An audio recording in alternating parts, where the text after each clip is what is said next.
teman-teman, kembali lagi bersama saya Cindy Syah Putri Bangun dalam video pembelajaran keuangan akuntansi lanjutan 1. Berdasarkan edisi buku Dwi Maltani, kita masuk bab 4 untuk konsolidasi dengan akuisisi melebihi nilai tercatat ekuitas. Nah, dalam konsolidasi dengan akuisisi melebihi nilai tercatat ekuitas ini ada beberapa karakteristik yang dipertegas dalam buku. Yang pertama itu ada namanya prosedur konsolidasi. Perusahaan pengakuisisi atau investor biasanya akan melakukan uji kelayakan atau diligence atas bisnis yang diakuisisi. Jadi sebelum mengakuisisi suatu perusahaan, maka investor akan melihat dulu, memandang atau do diligence. Apakah cocok untuk diakuisisi perusahaan tersebut? Apakah ketika mengakuisisi perusahaan tersebut, maka akan ada tujuan-tujuan yang dapat dicapai dalam jangka waktu yang memang sudah diperkirakan. Nah, yang dilakukan perusahaan mengakuisisi sebelum melakukan pengakuisisian terhadap suatu perusahaan, ada beberapa hal yang harus dilakukan sebelum memutuskan untuk mengakuisisi perusahaan tersebut. Seperti yang saya bilang tadi, due diligence sebelum melakukan mengakuisisi, ada beberapa tahap yang memang dilewati perusahaan atau dilewati investor sebelum mengakuisisi perusahaan tersebut. Misal, jika perusahaan mengakuisisi perusahaan anak, pertimbangan yang dilakukan pertama kali adalah apa yang didapatkan dari hasil akuisisi pengakuisisian perusahaan anak. Lalu ada pertimbangan seperti reputasi yang baik dengan pelanggan, kemudian ada reputasi manajemen yang memberikan atau mengeluarkan biaya akuisisi, atau imbalan yang lebih tinggi dibandingkan nilai tercatat dalam mengakuisisi perusahaan tersebut. Faktor-faktor yang dapat mempengaruhi proses penilaian kelayakan bisnis suatu proses kombinasi bisnis antara lainnya prospek bisnis perusahaan, yang kondisi industri secara umum atau nilai strategi bisnisnya, kualitas manajemennya, dan nilai wajar dari aset maupun liabilitas yang dilaporkan oleh perusahaan yang diakuisisi. Jadi sebelum suatu investor melakukan akuisisi dengan suatu perusahaan, dia melihat faktor-faktor yang saya sebutkan tadi, apakah layak perusahaan tersebut diakuisisi atau malah sebaliknya. Nah, jika layak, berarti ada tujuan yang akan dicapai dalam jangka waktu yang ditentukan. Tapi jika tidak, maka sebaiknya investor memilih perusahaan lain dan mencari tahu lagi, melakukan tahap-tahap tadi lagi, apakah perusahaan lain tersebut lebih cocok atau lebih layak untuk diakuisisi berdasarkan tujuan yang memang mau kita capai. Diferensial berdasarkan PSAK 22 ini udah direvisi ya teman-teman tahun 2010 PSAK-nya, dimana diferensial itu harus dialokasikan atau direalisasikan pada aset teridentifikasi yang diperoleh atau liabilitas yang diambil alih, yang dianggap menyebabkan nilai wajar dari entitas perusahaan anak yang akan dikonsolidasikan melebihi nilai bukunya atau dilakukan sebagai goodwill. Nah, biasanya ketika nilai wajar tersebut melebihi nilai buku, maka dapat dikatakan bahwa hal itu menguntungkan perusahaan tersebut, kayak gitu ya. Jika diferensial bisa disebabkan diferensial bisa disebabkan atas dua faktor ya, diferensial tersebut. Yang pertama, karena perbedaan nilai wajar dari aset yang diperoleh dan liabilitas yang diambil alih. Kemudian karena goodwill, bisa jadi kombinasi keduanya dan harus dilakukan analisis untuk menemukan atau menentukan diferensial tersebut. Jadi ketika perusahaan ingin melihat diferensial dari suatu akuisisi, maka dilakukan dua hal ini sebagai pandangan atau sebagai prospek dalam menentukan diferensial akuisisi perusahaan tersebut.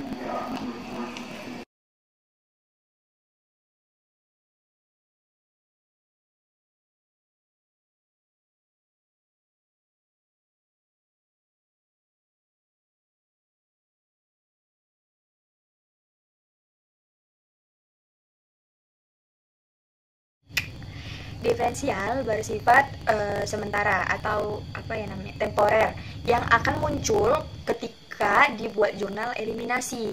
Nah, jadi diferensial ini hanya muncul ketika ada jurnal eliminasi. Di mana ada jurnal eliminasi, maka di situ ada diferensial. Nah, diferensial yang bersifat sementara tersebut akan dinolkan dalam jurnal eliminasi. Di jurnal eliminasi kedua dan nilainya akan dialokasikan. Contohnya itu dialokasikan ke aset yang nilai wajarnya berbeda dengan nilai tercatat. Bisa ke goodwill atau kombinasi keduanya antara goodwill dengan nilai wajar dari aset yang dimaksud.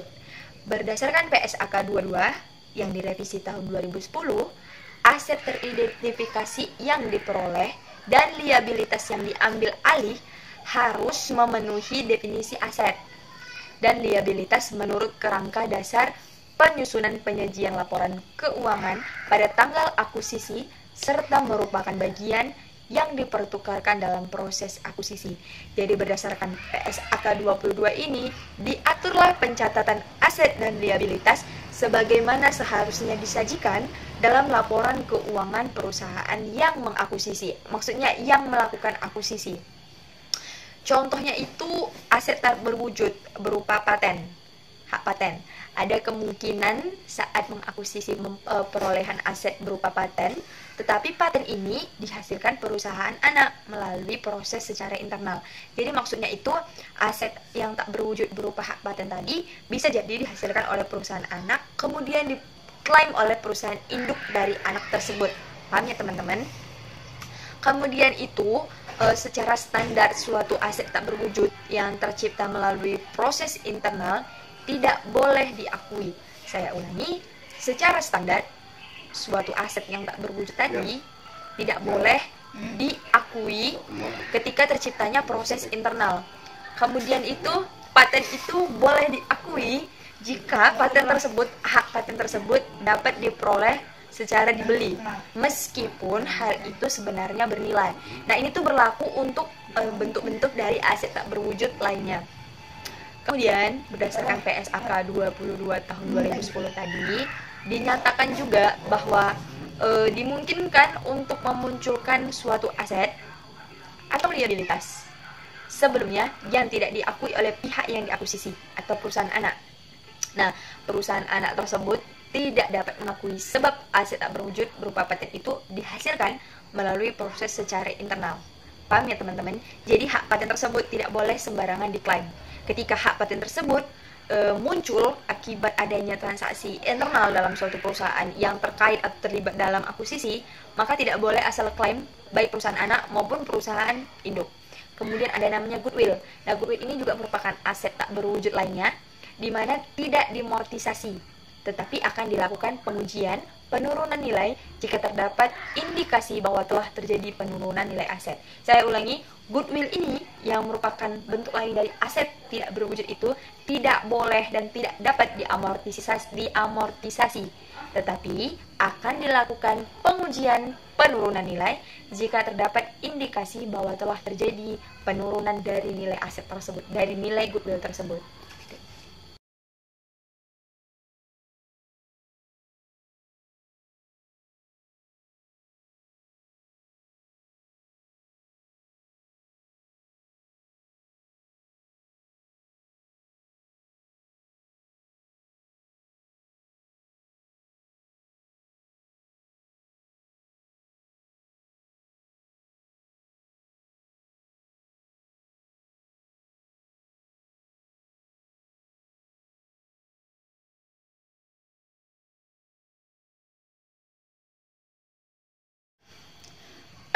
Terus kapan terjadi penurunan nilai aset? Yaitu kapan sih penurunan nilai aset tersebut yang dimaksud dari penjelasan saya tadi?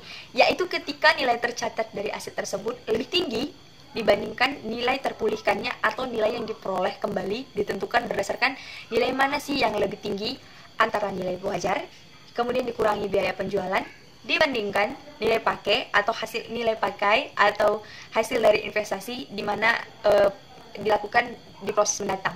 Nah, pembelian dengan diskon akuisisi dengan konsiderasi nilai wajar yang dikeluarkan oleh investor lebih rendah dibandingkan dengan nilai wajar dari seluruh aset bersih yang dimiliki investee. Paham ya teman-teman? Jadi berdasarkan PSAK 2 tadi mengindikasikan bahwa sebenarnya investor atau pengakuisisi harus mengakui keuntungan yang dihasilkan dari pembelian diskon ini melalui laba atau rugi pada tanggal akuisisi terjadi. Ilustrasi akuisisi dengan kepemilikan penuh itu terdiri atas beberapa bagian. Yang pertama itu ada namanya konsolidasi sesaat akuisisi. Nah, maka perusahaan hanya akan melaporkan laporan posisi keuangan dan jurnal eliminasi yang terkait. Nah, seperti yang saya jelaskan di bab sebelumnya, terdapat 4 faktor. Yang pertama itu menghapus ekuitasnya anak seperti saldo laba dan saham biasa, kemudian menghapus investasi perusahaan induk kepada perusahaan anak, kemudian memunculkan diferensial atau dialokasikan, dan yang terakhir itu memunculkan kepentingan non pengendali di bagian kredit. Paham ya teman-teman, kalau non pengendali tadi ketika memiliki saham yang di bawah dari 50%. Nah, kemudian ada namanya konsolidasi pada periode setelah akuisisi. Nah, ini tuh tidak terdapat perbedaan mendasar dibandingkan konsolidasi ketika akuisisi dilakukan pada nilai tercatat. Nah, laba bersih dan saldo laba konsolidasian itu merupakan entitas anak yang dimiliki sepenuhnya oleh entitas induk, serta tidak ada penyesuaian komponen-komponen tertentu. Nah, jadi laba rugi konsolidasiannya itu adalah sama dengan laba rugi yang dilaporkan oleh entitas induk. Yang kemudian itu ada namanya konsolidasian pada periode setelah terjadinya akuisisi. Jadi biasanya pelaporan ini dilakukan setelah perusahaan itu berhasil mengakuisisi perusahaan lain. Contohnya itu setelah 1 periode atau menambah periode 1 tahun. Maksudnya itu pelaporan dilakukan setelah berjalannya proses akuisisi dan perusahaan itu berproses setelah 1 tahun. Nah, ilustrasi akuisisi dengan kepemilikan sebagian itu adanya bagian ekuitas kepentingan non pengendali, yaitu bagian ekuitas pada laporan posisi keuangan akan muncul kepentingan non pengendali. Dan yang terakhir ada namanya PSAK 65 yang menyatakan entitas induk untuk menyajikan secara terpisah bagian dari kepentingan non pengendali pada ekuitas dan laporan posisi konsolidasian. Jadi berdasarkan PSAK 65 harus dilaporkan secara terpisah mengenai penyajian laporan keuangan konsolidasian. Mungkin sampai di situ untuk bab 4 ini teman-teman. Kita akan bertemu di bab selanjutnya dalam akuntansi keuangan lanjutan berdasarkan edisi Dwi Martani.